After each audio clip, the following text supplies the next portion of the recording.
आप सबको जय श्री हरि विष्णु। आज है पापमोचनी एकादशी।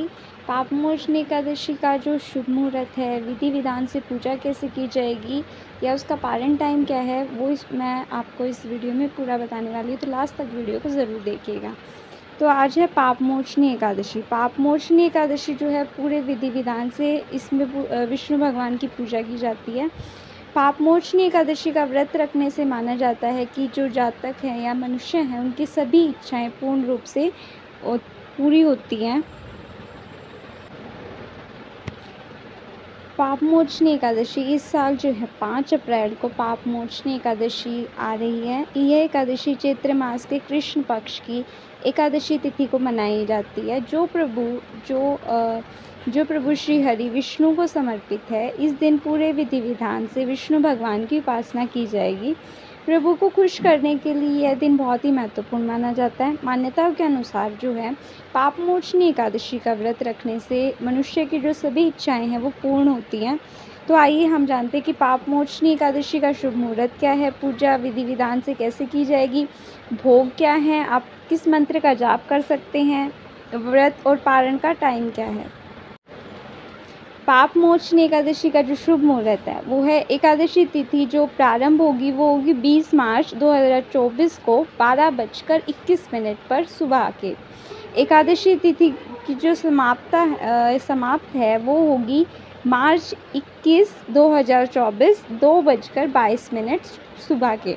और 21 मार्च को जो है इसका पारण का व्रत तोड़ने का जो समय है वो है 1:26 से 3:52 तक।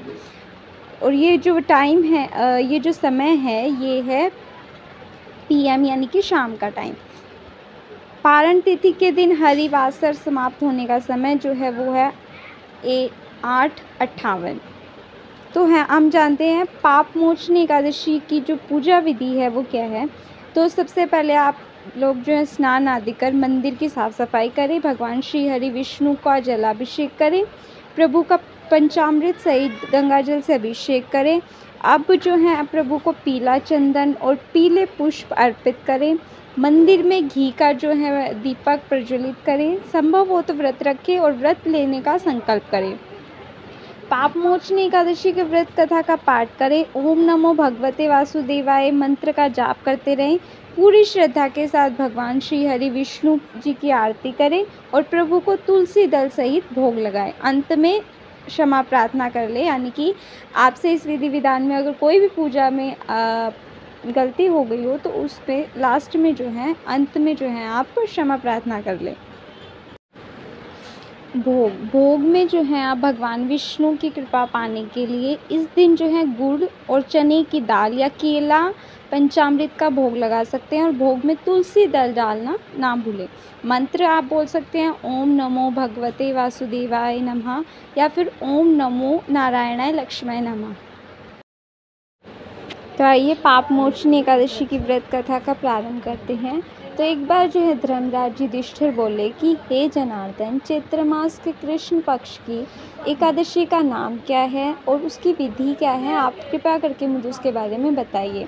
तो श्री भगवान बोले कि हे राजन, चैत्र मास के कृष्ण पक्ष की एकादशी का नाम है पापमोचनी एकादशी। इसके व्रत के प्रभाव से मनुष्य के सभी पापों का नाश होता है। ये जो व्रत है ये सभी व्रतों में सबसे उत्तम व्रत है। इस पापमोचनी एकादशी के महात्म्य के श्रवण एवं पठन से जो है समस्त पाप नाश को प्राप्त हो जाते हैं। एक समय देवर्षि नारद जी ने जगत पिता ब्रह्मा जी से कहा, महाराज आप मुझसे चैत्र मास के कृष्ण पक्ष की एकादशी का विधान कहिए। तो ब्रह्मा जी कहने लगे कि हे नारद, चैत्र मास के कृष्ण पक्ष की एकादशी पापमोचनी एकादशी के रूप में मनाई जाती है। इस दिन भगवान विष्णु का पूजन किया जाता है। इसकी कथा के अनुसार प्राचीन समय में चिरर्थ नामक एक रमणीक वन था। इस वन में देवराज इंद्र गंधर्व कन्याओं तथा देवताओं सहित स्वच्छंद विहार करते थे। एक बार मेधावी नामक ऋषि भी वहाँ पर तपस्या कर रहे थे। वे ऋषि शिव उपासक तथा अप्सराओं शिव द्रोहिणी अनंगदासी अनुर्चित थी। एक बार कामदेव ने मुनि का तप भंग करने के लिए उनके पास मंजूदोषा नामक अप्सरा को भेजा। युवावस्था वाले मुनि अप्सरा के हाव भाव और उनके नृत्य, गीत तथा कटाक्षों पर काम मोहित हो गए। रति क्रीड़ा करते हुए उन्हें 57 वर्ष व्यतीत हो गए। एक दिन मंजूदोषा ने देवलोक जाने की आज्ञा मांगी। उसके द्वारा आज्ञा मांगने पर मुनि को भान आया और उन्हें आत्मज्ञान हुआ कि मुझे रसताल में पहुंचने का एकमात्र कारण अप्सरा मंजूदोषा ही है। क्रोधित होकर उन्होंने मंजूदोषा को पिशाचिनी होने का श्राप दे दिया। श्राप सुनकर मंजूदोषा ने कांपते हुए ऋषि मुक्ति को उपाय पूछा।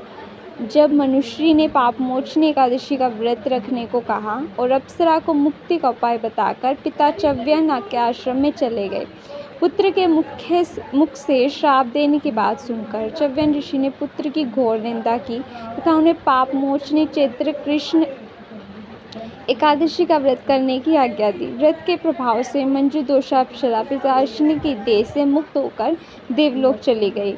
और अंत में, हे नारद, जो कोई मनुष्य विधि पूर्वक इस व्रत को करेगा उसके सारे पापों की मुक्ति होना निश्चित है। और जो कोई इस व्रत के महात्म्य को पढ़ता है या सुनाता है उसे सारे संकटों से मुक्ति मिल जाती है। पापमोचनी एकादशी की जो पारण विधि क्या है, आइए उसके बारे में जानते हैं। तो ध्यान रखें कि जब आप एकादशी व्रत का पारण जो है आप द्वादशी में ही करना चाहिए। और व्रत के अगले दिन यानी कि द्वादशी तिथि पर सुबह उठकर नहा धोकर घर के मंदिर की साफ सफाई करें। फिर भगवान विष्णु का पंचामृत सहित गंगा जल से अभिषेक करें। इसके बाद घी का दीपक जलाएं और फिर विधिवत पूजा उनकी अर्चना करें। चंदन का तिलक लगाएं, पीले फूल और फल जरूर चढ़ाएं। तुलसी का दल चढ़ाना ना भूलें। फिर आप अंत में जो है आप भगवान विष्णु की आरती करें और अपनी भूल की क्षमा प्रार्थना करें। फिर भोग लगाकर प्रसाद आप वितरण कर सकते हैं और खुद भी ग्रहण कर ले। पापमोचनी एकादशी का जो पारण मुहूर्त है वो है, पापमोचनी एकादशी का व्रत 5 अप्रैल को रखा गया है। इसका पारण अगले दिन यानी कि द्वादशी तिथि यानी 6 अप्रैल की सुबह 6:05 से सुबह 8:37 तक रहेगा। इस बीच आप पारण कर सकते हैं। मान्यता है कि एकादशी व्रत का पारण द्वादशी तिथि समाप्त होने से पहले करना ज़रूरी होता है। 6 अप्रैल को द्वादशी सुबह 10:19 पर समाप्त होगी। आप सबको जय श्री हरि विष्णु। अगर मुझसे कोई भी गलती हो गई हो तो क्षमा प्रार्थना करें। जय श्री हरि विष्णु। भगवान श्री हरि विष्णु आपकी सभी इच्छाओं की सभी मनोकामनाओं को पूर्ण रूप से पूर्ण करे और आपके सभी पापों को नाश करे, आपको आपके सभी पापों से मुक्ति दिलाए। अंत में अगर मुझसे कोई भी भूल हो गई हो तो क्षमा प्रार्थना करें। आप सबको जय श्री हरि विष्णु।